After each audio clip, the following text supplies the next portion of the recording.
Hey, what's going on, U.S. history people? We are back with video number 39. This one is on the Great Depression and specifically FDR's New Deal. Lots of important stuff in here, so Mr. Lawrence, start us off. All right, so let's talk about some big ideas before the New Deal was put into place. So by 1929, we see the stock market crash. We've talked about those underlying economic issues. We've seen the laissez-faire policies of the 1920s going back away from the progressive ideas.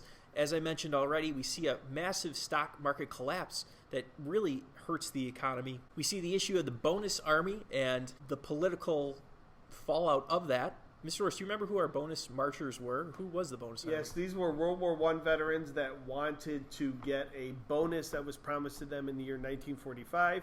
They were so hard up for money due to the Great Depression, so they marched to Washington and were ultimately forcibly removed via President Hoover and Douglas MacArthur, who we'll talk about more in World War II. So after the bonus army, we see roughly that 1/4 of all American banks failed prior to Franklin Delano Roosevelt becoming president. So nearly a quarter of all American savings were completely wiped out.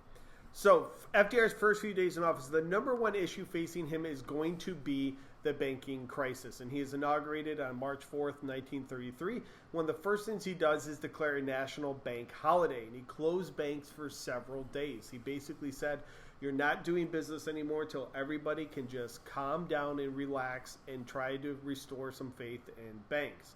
The Emergency Banking Relief Act allowed the president to reopen good banks, or ones that were not in danger of going out of business. And he delivered the first of many fireside chats, which were weekly radio addresses to the country. Millions of people gather around and listen to these addresses, and the first one's really focused on trying to restore faith in banks. All right, so let's talk about what the New Deal actually was. And New Deal was rolled out in phases, and it was really two major New Deals as well. So one thing we have to keep in mind, one of the big criticisms of Herbert Hoover is that people felt that he was not using the power of the presidency, the power of government, to do enough to help alleviate the problems of the Great Depression. People just came off fighting World War II, and Americans said, hey, we can use all the power of the government, the American people, to fight wars. Why can't we do that to fight a war against the Great Depression? So really kind of the first step in the government stepping up to do something to really help people during the Great Depression was the first New Deal from 1933 to 1935. And this focused on two things, primarily relief and recovery. So eventually, by 1935 and 1938, we focused primarily on reform and changes to the role of government and how the economy was going to work. So the first New Deal was just trying to kind of stop the problems from continuing, stopping things from being worse, help people who are out of jobs, who are starving, who don't have a place to live. Eventually, by 1935, we start to focus on reform, try to make things better and prevent this from happening again. So the goal of relief was to provide jobs and help end suffering, and this is more of a short-term solution. An example of some programs you should be familiar with, we're going to throw a lot of programs at you today. Be familiar with about 3 or 4 of them and be able to explain them. And the first one is the Civilian Conservation Corps, or the CCC. And this put young men ages 18 to 24 to work, and they would work outdoors in camps, and they would send a portion of their income back to their families. They would do environmental work, such as planting trees, building parks, etc., things outdoors. So if you see a bunch of dudes working outdoors in a black and white photo, chances are it is the CCC during the Great Depression. Unfortunately, they worked in segregated camps, and African Americans were often paid less than their white counterparts. That's one of the downsides we'll see of the New Deal and the Great Depression, is that it really hit African Americans hard. All right, so some more relief programs we have to be aware of.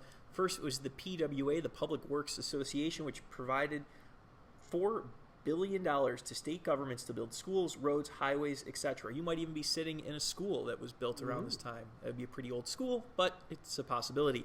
There's the Works Progress Administration, the WPA, which employed over 9 million workers. So we're seeing the power of the government to put people back to work, built roads, bridges, etc. So the government felt this did two things. One, it gave people jobs, gave people purpose, gave people money so they could buy food, pay rent, but also the government was getting new infrastructure built at the same time.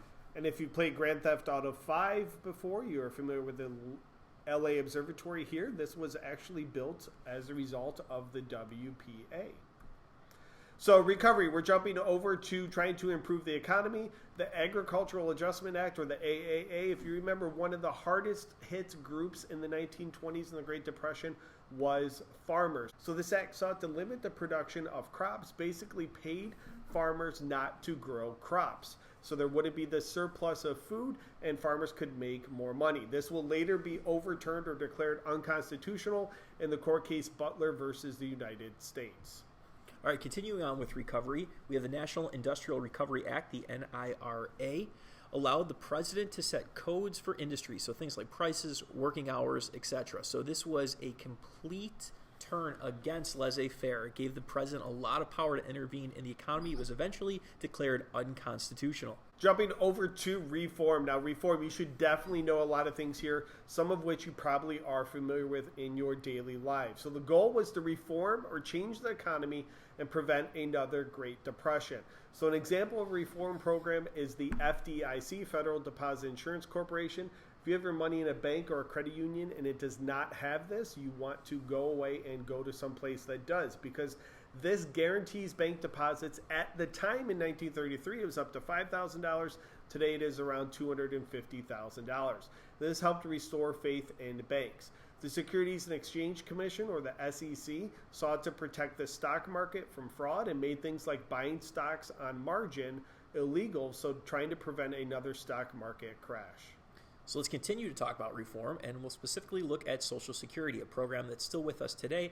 The goal was to provide unemployment insurance to people who are out of work and also small pensions for retired workers. So it's still part of American society as we speak right now. If you work and you check your pay stub and you see FICA, F-I-C-A, that is you paying into Social Security. So how is the government going to pay for most of these programs? Well, there's something called deficit spending, or spending more than the government brings in. Basically, the government is purposely going to run into debt, and this is called priming the pump, and the idea of jump-starting the economy, and that if the government spends money to begin, other businesses and people will follow, and that will help get out of the Great Depression. At least that's the theory created by John Maynard Keynes. He was an economist that influenced FDR. So you may see Keynesian economics or Keynesian theories, but be familiar with deficit spending, spending more than you bring in. So it's very important that we understand FDR's court packing plan. After several New Deal programs were declared unconstitutional, FDR sought to influence the Supreme Court. So his plan, what was it? Well, it was for every judge over 70 that does not retire, he could appoint a new one. And Mr. Norris, who gets to appoint the Supreme Court justices? The president. That's right. So, of course, he's going to try and pick someone who will support his New Deal programs. This would allow him to appoint up to 6 new judges at the time. This never happened due to public outcry. Even though FDR was very popular at the time, many Americans saw this as an overreach of the power of the president. Even people in his own political party were against this. Yeah, this was a complete violation of checks and balances, they believed. We'll take a look at some political cartoons in class that deal with the court packing plan more in depth. So let's talk about African Americans and the New Deal. By 1935, a quarter of African Americans were receiving government assistance. Roosevelt, however, is not going to push for civil rights, specifically making lynching a federal crime or an end to poll taxes in the Jim Crow South. Segregation did exist within the CCC, as we mentioned earlier, and relief agencies paid African Americans and other minority groups less than whites in certain areas. But by 1936, African Americans were overwhelmingly voting for President Roosevelt and the Democratic Party. We're going to see a shift in politics with African Americans switching from the voting from the Republican Party to the Democratic Party during the Great Depression. So now let's take a look at women and the New Deal. So we have Frances Perkins, who became the first female cabinet member. She was the Secretary of Labor.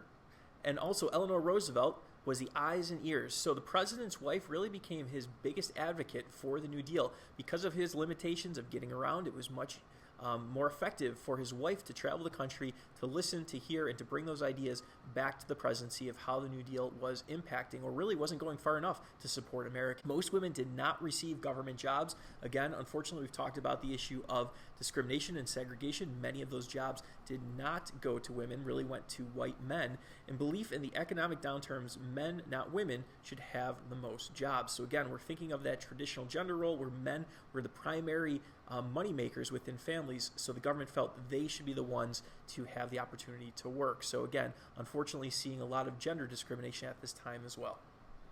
So some impacts of the New Deal. It did not end the Depression. That will be World War II that will.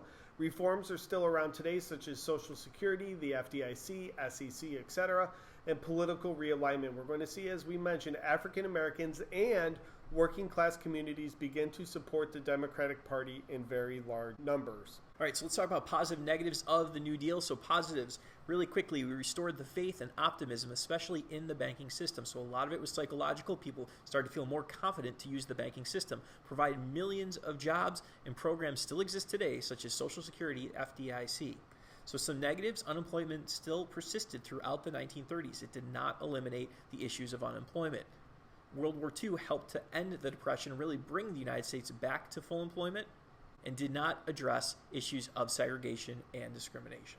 All right, guys, look forward to see you back here for video number 40, comparing Hoover's and FDR's response to the Great Depression. You should already know this based on this video and our previous one, but we'll wrap it up for you. Thanks for watching. Best of luck. Have a good day.